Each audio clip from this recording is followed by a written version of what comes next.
BSY ಬಿಚ್ಚು ಮಾತು ವಿಶೇಷ ಕಾರ್ಯಕ್ರಮಕ್ಕೆ ಮತ್ತೊಮ್ಮೆ ತಮಗೆಲ್ಲ ಸ್ವಾಗತ. ಇಲ್ಲಿ ತನಕ ಯಡಿಯೂರಪ್ಪನ ಸಾಕಷ್ಟು ಮಾತಾಡಿದ್ದಾರೆ. ನೋಡಿದ್ರಲ್ಲ, ರಾಜಕೀಯದಲ್ಲಿ ಏನು ಬೇಕಾದರೂ ಆಗಬಹುದು ಅನ್ನುವಂಥದ್ದು. ಕರ್ನಾಟಕದ ಹಕ್ಕಬುಕ್ಕರು, ಪಕ್ಷವನ್ನು ಕಟ್ಟಿ ಬೆಳೆಸಿದಂಥವರು, ಒಂದೇ ಸೈಕಲ್ ಮೇಲೆ ಬಂದಂಥವರು, ಕೆಂಪಸ್ ಹತ್ಕೊಂಡು ಓಡಾಡಿದಂಥವರು ಇಬ್ಬರು ಅನಂತಕುಮಾರ್ ಮತ್ತು ಯಡಿಯೂರಪ್ಪ ಈಗ ಒಂದು ಲೆಕ್ಕದಲ್ಲಿ ಶತ್ರುಗಳ ರೀತಿಯಲ್ಲಿ ಆಗಿದ್ದಾರೆ. ಎಲ್ಲರೂ ಕಡೆ ಸುದ್ದಿಗಳನ್ನು ಕೇಳ್ತಾ ಇದ್ವಿ, ಅಲ್ಲಿ ಇಲ್ಲಿ ಜಗಳ ಮಾಡ್ಕೊಂಡ್ರಂತೆ, ಹೊಡೆದಾಟ ಕೂಡ ಆಗೋಯ್ತಂತೆ ಅಂತ. ಆದರೆ ತೀರಾ ಇಷ್ಟೊಂದು ಹೊರಗಡೆ ಬಂದಿರಲಿಲ್ಲ. ಈ ಬಾರಿ ಎಲ್ಲೋ ಒಂದು ಕಡೆಗೆ ನನ್ನ ಎಲ್ಲ ಇವತ್ತಿನ ಸ್ಥಿತಿಗತಿಗಳಿಗೆ ನೇರವಾಗಿ ಅನಂತಕುಮಾರ್ ಅವರೇ ಪ್ರಮುಖ ಕಾರಣ ಅನ್ನುವಂಥ ಮಾತನ್ನು ಯಡಿಯೂರಪ್ಪನವ್ರು ಹೇಳ್ತಾ ಇದ್ದಾರೆ. ಸರಿ, ನಾನು ಒಂದು ಪ್ರಶ್ನೆ ಕೇಳ್ತೀನಿ ತಮಗೆ. ಈಗೇನು ನಿಮ್ಮಿಬ್ಬರ ನಡುವಿನ ಸಂಬಂಧ ಏನು ತೇಪೆ ಹಾಕೋಕ್ಕಾಗಲ್ವ ಈಗ ಅಂತ? ಅಷ್ಟು ಮುರಿದು ಹೋಗಿದೆಯಾ? ಇದು ವೈಯಕ್ತಿಕ ಸ್ನೇಹದ ಪ್ರಶ್ನೆ ಅಲ್ಲ, ರಾಜ್ಯದ ಅಭಿವೃದ್ಧಿ, ಪಕ್ಷದ ಬೆಳವಣಿಗೆ ಹಿನ್ನೆಲೆಯಲ್ಲಿ ನಾನು ಮಾತನಾಡ್ತಾ ಇದ್ದೇನೆ. ನನ್ನವರ ಸಂಬಂಧಗಳು ಬೇರೆ ಯಾವುದೇ ವ್ಯವಹಾರಗಳೇನಿಲ್ಲ. ಒಟ್ಟಾಗಿ ಕೆಲಸ ಮಾಡಿದ್ದೇವೆ, ಒಟ್ಟಾಗಿ ಪ್ರವಾಸ ಮಾಡಿದ್ದೇವೆ. ಅದರ ಪರಿಣಾಮ ರಾಜ್ಯದಲ್ಲಿ ಅಧಿಕಾರಕ್ಕೆ ಬಂದಿದೆ. ಇದಕ್ಕೆ ಯಡಿಯೂರಪ್ಪ ಒಬ್ಬನೇ ಕಾರಣ ಅಲ್ಲ, ಲಕ್ಷಾಂತರ ದೇವದುರ್ಲಭವಾದಂಥ ಕಾರ್ಯಕರ್ತರ ಪರಿಶ್ರಮ ಇದರಲ್ಲಿ ದೊಡ್ಡ ಒಂದು ಜವಾಬ್ದಾರಿ ಇದೆ. ನನ್ನ ನೋವು ಇಷ್ಟೇ, ನನ್ನ ಕಣ್ಮುಂದೆ ಕರ್ನಾಟಕ ರಾಜ್ಯ ಅಂದರೆ 5 ವರ್ಷದಲ್ಲಿ ಈ ರೀತಿ ಆಗಬೇಕು. ಮೊದಲನೇ ವರ್ಷ ಈ ರೀತಿ, 2ನೇ ವರ್ಷ ಈ ರೀತಿ, 3ನೇ ವರ್ಷ ಈ ರೀತಿ, 4ನೇ ವರ್ಷ ಈ ರೀತಿ, 5ನೇ ವರ್ಷ ಚುನಾವಣೆಯ ಸಂದರ್ಭದಲ್ಲಿ ನನ್ನ ಬಡ್ಜೆಟ್ ಹೇಗಿರಬೇಕು, ನನ್ನ ಕಲ್ಪನೆ ನನ್ನದೇ ಆದಂಥ ನಾನು ಇಟ್ಕೊಂಡಿದ್ದೆ. ಅದರಂತೆ 3 ವರ್ಷ ನಾವು ಆಡಳಿತವನ್ನು ನಡೆಸ್ತು. ನಾನು ರಾಷ್ಟ್ರೀಯ ನಾಯಕರಲ್ಲಿ ವಿನಯದಿಂದ ಕೇಳಕ್ಕೆ ಇಚ್ಛೆ ಪಡುವಂಥದ್ದು, ನನ್ನ 3.25 ವರ್ಷದ ಆಡಳಿತ ಅವಧಿನಲ್ಲಿ ಯಾರಾದರೂ ನಮ್ಮ BJPಯ ಶಾಸಕರು, ನಮ್ಮ ಕಾರ್ಯಕರ್ತರು, ನಮ್ಮ ಮುಖಂಡರು, ರಾಜ್ಯದ ಜನ ಯಡಿಯೂರಪ್ಪನ ಆಡಳಿತ ವೈಖರಿ ಬಗ್ಗೆ ನಿಮ್ಮಲ್ಲಿ ಏನಾದರೂ ಆರೋಪವನ್ನು ಮಾಡಿದರೆ, ಏನಾದರೂ ಹಗರಣಗಳೇನಾದರೂ ನಡೆದಿತ್ತಾ?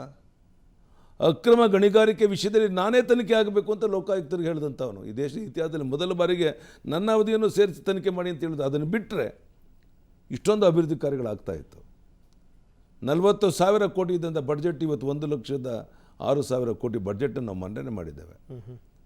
ಅಭಿವೃದ್ಧಿ ಕಾರ್ಯಗಳು ಇಷ್ಟೊಂದು ಒಳ್ಳೆ ರೀತಿ ನಡೀತಾ ಇದೆ. ರೈತ, ನೇಕಾರ, ಕೂಲಿ ಕಾರ್ಮಿಕ, ನಮ್ಮ ಪರಿಶಿಷ್ಟ ಜಾತಿ, ಪರಿಶಿಷ್ಟ ನೆಮ್ಮದಿಯಿಂದಿದ್ದಾರೆ. ನನ್ನದೇ ಆದಂಥ ಒಂದು ಕನಸನ್ನು ಕಟ್ಟಿಕೊಂಡು ನಾನು ಅಭಿವೃದ್ಧಿ ಕಾರ್ಯದ ಕಡೆ ಗಮನ ಕೊಡ್ತಿರಬೇಕಾದ್ರೆ ನನ್ನ ಕಾಲೆಳೆಯುವ ಪ್ರಯತ್ನ ಮಾಡಿದಾಗ ನಮ್ಮ ರಾಷ್ಟ್ರೀಯ ನಾಯಕರು ವಾಸ್ತವಿಕ ಸತ್ಯ ಸಂಗತಿಯನ್ನು ತಿಳ್ಕೊಂಡು ಸರಿಯಾದಂಥ ರೀತಿಯಲ್ಲಿ ತೀರ್ಮಾನ ತಗೊಳ್ಬೇಕಾಗಿತ್ತಲ್ಲ. ಇದಕ್ಕಿಂತ ನಂಬಿಕೆ ಇದ್ರೋ, ವಿಶ್ವಾಸ ಇದ್ರೋ ಬೇರೆ ಯಾರಿಂದ ನಾವು ನಿರೀಕ್ಷೆ ಮಾಡ್ಬೋದು? ಪ್ರತಿಪಕ್ಷದ ಬಗ್ಗೆ ನಾನು ಟೀಕೆ ಮಾಡೋದಿಲ್ಲ, ಯಾಕೆಂದರೆ ಅವ್ರು ಇರೋದೇ ಅದಕ್ಕೋಸ್ಕರ. ಟೀಕೆ ಟಿಪ್ಪಣಿಗಳು ಮಾಡಲಿ, ಅವರು ತಪ್ಪು ನೆಪಗಳನ್ನು ಅವರು ಹೇಳೋಕ್ಕೆ ಅವ್ರು ಇರೋವಂಥದ್ದು. ಆದರೆ ಯಡಿಯೂರಪ್ಪ ಒಬ್ಬ ಮುಖ್ಯಮಂತ್ರಿಯಾಗಿ ಇಷ್ಟೊಂದು ಒಳ್ಳೆಯ ಕೆಲಸವನ್ನು ಮಾಡಿ ಜನರ ಪ್ರೀತಿ ವಿಶ್ವಾಸವನ್ನು ಕಳಿಸ್ತಾ ನಾವು ಇವತ್ತು ನಿಮಗೊಂದು ನೆನಪು ಮಾಡೋಕ್ಕೆ ಇಚ್ಛೆ ಪಡ್ತೇನೆ. ನಿರಂತರ ಹೋರಾಟ, ಪರಿಶ್ರಮದ ಪರಿಣಾಮ ನಾವು ಸರ್ಕಾರ ರಚನೆ ಮಾಡಿದ ಮೇಲೆ ದೇಶದಲ್ಲೇ ದೊಡ್ಡ ಸಂಖ್ಯೆಯಲ್ಲಿ ಕರ್ನಾಟಕ ರಾಜ್ಯದಿಂದ 19 ಜನ ಸಂಸತ್ ಸದಸ್ಯರು ಆಯ್ಕೆಯಾಗಿ ಹೋದರು. ಆ ಸಂದರ್ಭದಲ್ಲಿ ನಮ್ಮ ರಾಜ್ಯದ ಇವತ್ತಿನ ಅಧ್ಯಕ್ಷರು ಈಶ್ವರಪ್ಪನವರು, ಅವತ್ತಿನ ಅಧ್ಯಕ್ಷರು ಡೆಲ್ಲಿಗೆ ಹೋದರು. 19 ಜನ MP ಗಳು ಗೆದ್ದು ಬಂದಿದ್ದೇವೆ ಅಂತ ಸಂತೋಷದಿಂದಲ್ಲ, ಯಡಿಯೂರಪ್ಪನ ಮೇಲೆ ಆರೋಪ ಮಾಡೋಕ್ಕೆ ಹೋದರು. ನಾನು ಕೇಳ್ತೇನೆ ಈಶ್ವರಪ್ಪನವ್ರನ್ನ, ನೀವೊಬ್ಬ ಸಾಮಾನ್ಯ ಕಾರ್ಯಕರ್ತರ, ನೀವು ಬೆಳೆದೋ, ನೀವು ಎತ್ತರಕ್ಕೆ ಬೆಳೆದ್ರಿ, ಸಚಿವರಾದರೆ ಉನ್ನತ ಸ್ಥಾನವನ್ನು ನಾನು ಕೊಟ್ಟಿದ್ದೆ. ಆದರೆ ನೀವು ಈ ರೀತಿ ಯಡಿಯೂರಪ್ಪನ ಕಾಲೆಳೆದು ಷಡ್ಯಂತ್ರ ನಡೆಸೋದಕ್ಕೆ ಅನಂತಕುಮಾರ್ ಜೊತೆ ಕೈ ಜೋಡಿಸೋದ್ರಲ್ಲ, ಏನು ಕಾರಣ ಇದಕ್ಕೆ? 19 ಜನ MP ಗಳು ಗೆದ್ದರೆ ಇದಕ್ಕೆ ಹಣದ ಬಲ, ಜಾತಿ, ಮತ್ತೊಂದು ಮಗದೊಂದು ಅಂತ ಹೇಳ್ತಿರಲ್ಲ ಈಶ್ವರಪ್ಪನವರೇ, ಎಷ್ಟು ಮಟ್ಟಿಗೆ ಸರಿ? ನಾನಿವತ್ತು ಈಶ್ವರಪ್ಪನವ್ರನ್ನ ಪ್ರಶ್ನೆ ಕೇಳಕ್ಕೆ ಇಚ್ಛೆ ಪಡ್ತೇನೆ, ನಮ್ಮ ರಾಷ್ಟ್ರೀಯ ನಾಯಕರನ್ನ ಪ್ರಶ್ನೆ ಕೇಳಕ್ಕೆ ಇಚ್ಛೆ ಪಡ್ತೇನೆ. ಪದೇ ಈಶ್ವರಪ್ಪನವರು ಹೊರಗಡೆಯಿಂದ ಬಂದವರು, ಅವರನ್ನು ದೂರ ಇಡ್ತೇವೆ ಮುಂದಿನ ಚುನಾವಣೆಯಲ್ಲಿ, ಅವರು B ಫಾರಂ ಕೊಡೋಲ್ಲ, ಈ ಮಾತಾಡ್ತಾರಲ್ಲ. ಎಂದಾದರೂ ನಮ್ಮ ರಾಷ್ಟ್ರೀಯ ನಾಯಕರು ರಾಜ್ಯದ ಅಧ್ಯಕ್ಷನ ಕರೆಸಿ ಈ ರೀತಿ ನೀನು ಮಾತನಾಡಬಾರ್ದು ಅಂತ ಹೇಳಿದ್ರೆ ಎಂದಾದರೂ? ಇಲ್ಲ. ಇವತ್ತು 40% ಹೊರಗಡೆಯಿಂದ ಬಂದಂಥವರೇ BJPನಲ್ಲಿದ್ದಾರೆ. ನಮಗಿಂತ ಒಳ್ಳೆ ಕೆಲಸವನ್ನು ಅವ್ರು ಮಾಡ್ತಾ ಇದ್ದಾರೆ.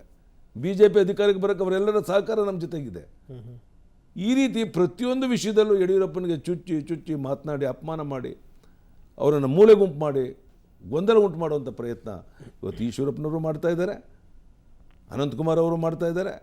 ಇದಕ್ಕೆಲ್ಲ ರೀತಿಯ ಸಹಕಾರವನ್ನು ನಮ್ಮ ಕೇಂದ್ರದ ನಾಯಕರು ಗೊತ್ತಿಲ್ಲದ ರೀತಿ ಕೈಕಟ್ಟು ಕುಂತಿದ್ದಾರೆ ಅನ್ನೋದಾದರೆ ನಂಗೆ ನೋವಾಗೋದಿಲ್ವೇನೋ?